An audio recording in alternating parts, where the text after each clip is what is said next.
The table was already set when I arrived. Long white cloth, crystal glasses, silver cutlery polished to a shine, all for my parents' precious family night, which was never really about family. It was about putting on a show. Relatives we barely spoke to all year had flown in for it. My dad liked those kinds of gatherings. They were his stage, his chance to be the man everyone thought he was. I kept my head down as I helped my mom bring out the platters. Roast beef, garlic potatoes, bowls of salad I knew no one would touch. I set down the bread rolls while she leaned in and whispered, "Smile, don't embarrass us." Her smile was all teeth but no warmth, the kind you flash to neighbors when you want them to believe everything's perfect. Please subscribe to our channel and tell us in comments, from where are you watching this video? Dinner began the same way it always did, with my dad telling stories where he was the hero. He held a wine glass like it was a microphone, pausing for laughs, gesturing with grand sweeps of his arm. Cameras clicked as relatives took photos. My aunt recorded a short video of him entertaining the family. Every time I opened my mouth to answer a polite question, he cut me off. About halfway through, my uncle made some comment about how quiet I was. Dad grinned, but it wasn't friendly. "She's always been better seen than heard," he said. A few chuckles rolled around the table, but he wasn't done. You know what? Let's make her useful." I froze with my fork halfway to my mouth. He leaned toward me, his voice loud enough for the entire table. "Come on, you're not contributing to the conversation. At least contribute to the decor." Before I could react, his hand was at the back of my head. A quick, hard shove. My face slammed into my plate mashed potatoes, gravy, and the sharp sting of something hot soaking into my skin. Gasps and laughter erupted all at once. I lifted my head slowly, bits of food clinging to my cheek and hair. My dad sat back in his chair, beaming like he'd just delivered the punchline of the night. "There," he said, pointing at me. "Now she matches the table." The room broke into a mix of laughter and awkward glances, but no one told him to stop. My mom sipped her wine, pretending not to notice. Some of the cousins had their phones out recording, taking pictures. I wanted to disappear, but I stayed frozen, forcing myself not to cry. Crying would have been the highlight of his evening. I wiped my face with a napkin, my hands trembling. Dad leaned over to my uncle and said, "She's sensitive. Can't take a joke." My uncle laughed along. I stayed quiet through the rest of dinner. Every bite I forced down tasted like humiliation. Whenever someone pulled out a phone, I wondered if they were watching the video they'd just taken. My cheeks burned, but my mind was already racing. As soon as the meal ended, my dad started posing for photos with Madison, my sister. She was his golden child, the one he bragged about to everyone. I noticed her smirk when she glanced at me, like she'd just been given a gift she could use for months. The room was loud with conversation, clinking glasses and the occasional camera flash. I excused myself to the bathroom, locking the door behind me. Leaning over the sink, I looked in the mirror, streaks of gravy still in my hair, my makeup smudged, eyes glassy but dry. My chest tightened, but not from wanting to cry. From wanting to do something that would wipe that smug expression off his face forever. And then it hit me. Every single one of those relatives had a phone. Phones that were out the entire night. Phones that had captured his little joke in perfect detail. And my dad, who lived for his reputation, had no idea that in the right hands, that footage could do more than embarrass him. It could destroy the carefully built image he paraded in front of everyone. When I walked back out, I smiled for the first time that night. Not because I was okay, but because I knew the cameras he loved so much were about to be the thing that tore him apart. The rest of the evening, I became invisible on purpose. No one notices the quiet one in the corner, especially when the spotlight is glued to my dad and Madison. They were busy giving speeches about family values and how we always stick together. Every time I heard those words, I had to stop myself from laughing out loud. From my seat, I watched the hands holding phones. Some were still recording, others scrolling through photos from the night. It wasn't hard to tell which moments people had captured. A few cousins would glance at me, snicker, then tilt their phones away when I looked. Good. That meant the footage existed, and I just had to get my hands on it. When dessert was served, I slid into a conversation with my younger cousin, Dylan. He was 14, addicted to his phone, and eager to be treated like an adult. "Hey," I said casually, "I need a copy of that video from earlier, for memories." He grinned. "The mashed potato thing? That was hilarious." My jaw tightened, but I kept my voice light. "Yeah, that one. Send it to me before you forget." By the time the cake was being cut, the clip was sitting safely in my messages. Over the next 2 days, I collected more. Aunt Sherry sent me a shaky vertical shot where you could hear the gasp from the table. My cousin Ashley had the clearest one full view of my dad's smirk, my mom's wine glass, and the exact moment my head hit the plate. And then there was the one from Dylan close enough to catch every word. "Make yourself useful as decoration," followed by the chorus of laughter. 3 angles, 3 perfect nails for the coffin. But footage alone wasn't enough. My dad was a master of twisting things, making people believe his cruelty was just good humor. I needed to set the scene so no one could laugh it off. So I started editing. Not cutting anything out, just weaving the truth around it.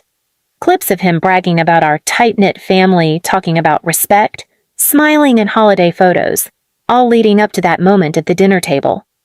Slow motion on the shove. The laughter. My face coming up from the plate. Then a freeze frame. I didn't post it online. That wasn't the kind of revenge I wanted.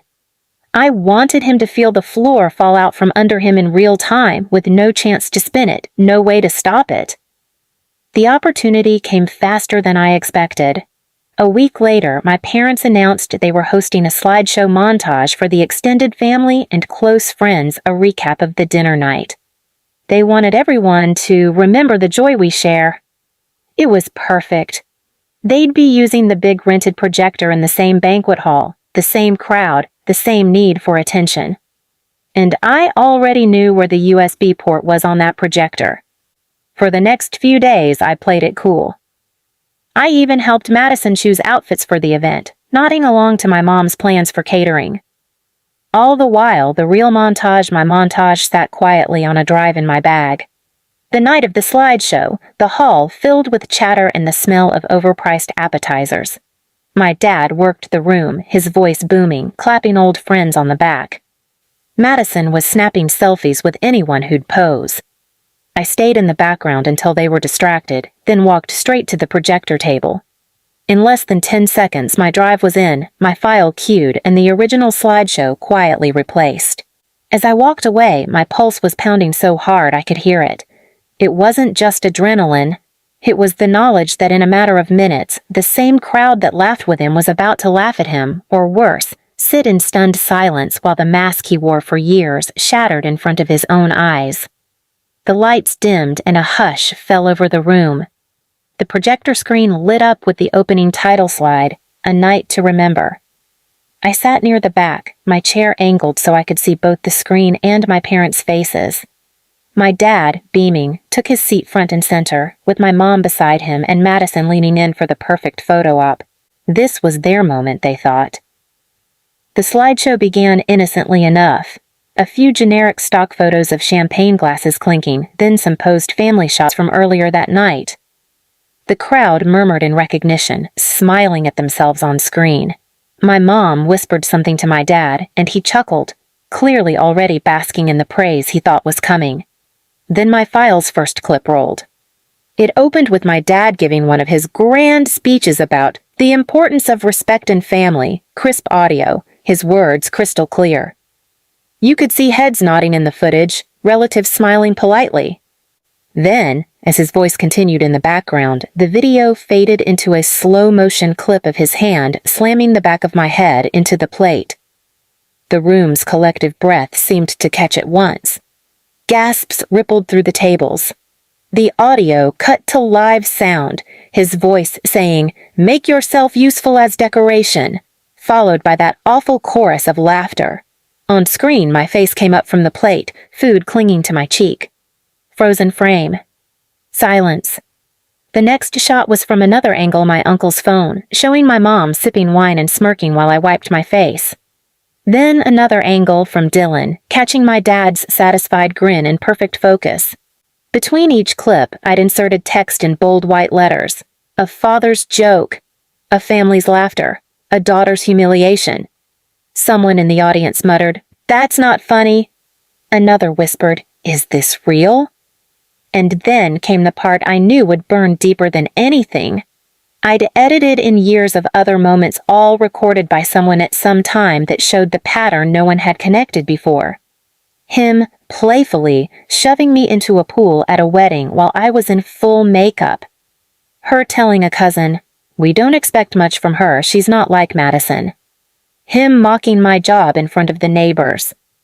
All of it intercut with their polished holiday cards and perfect family posts from social media. The room's energy shifted from discomfort to something heavier. Some people sat with arms crossed, their smiles gone. Others glanced around as if unsure whether they should stay seated. Madison had stopped looking at the screen entirely. Her eyes were locked on me, wide and accusing, like she'd just figured it out. My dad was frozen, leaning slightly forward, as if getting closer to the screen would change what he was seeing. And then, for the final blow, I included a clip from that very night, one I'd recorded on my phone in the bathroom mirror, gravy still in my hair.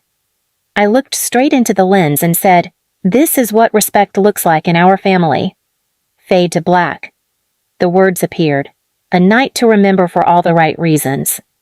Then nothing. The lights came back on. No applause. No polite laughter. Just the kind of silence that feels like a physical weight pressing down on everyone. My dad's face was pale, jaw clenched so hard I could see the muscle twitch. My mom reached for her wine glass, but her hand shook enough that the liquid rippled inside. Around them, relatives avoided eye contact, whispering quietly to each other. Aunt Sherry leaned toward her husband and whispered, "I had no idea," loud enough for half the table to hear. Mr. Harlan, my dad's longtime business contact, stood up and said, "I think we've seen enough. Good evening." He walked out without shaking my dad's hand. 3 other couples followed. The buzz of whispered judgment was deafening. Madison finally snapped, hissing across the table at me, "You think this makes you look better?" I didn't answer her. I just stood, picked up my bag, and walked slowly toward the exit. Every step felt like the click of a lock on a door my parents would never open again. As I reached the door, I turned back just once. My dad was standing now, trying to speak over the noise, insisting it was all in good fun and taken out of context. But no one was listening. They'd all seen the context from 3 angles in slow motion. And that image of him shoving my head into my plate would live longer than any polished speech he could ever give. I stepped out into the cool night air and took a deep breath. Somewhere inside, he was still trying to control the story, but it was gone. The cameras he loved so much had finally told the truth, and they'd told it to the only audience that mattered to him. At home, I deleted the files from my phone. I didn't need them anymore. The real footage was burned into every person's mind who had been in that room. And I knew the next time someone mentioned my dad's name, it wouldn't be followed by praise. It would be followed by the memory of that night, the night his own show turned on him. And for once, I didn't feel like the quiet one in the corner. I felt like the one who ended the performance. Please subscribe to our channel and tell us in comments from where are you watching this video.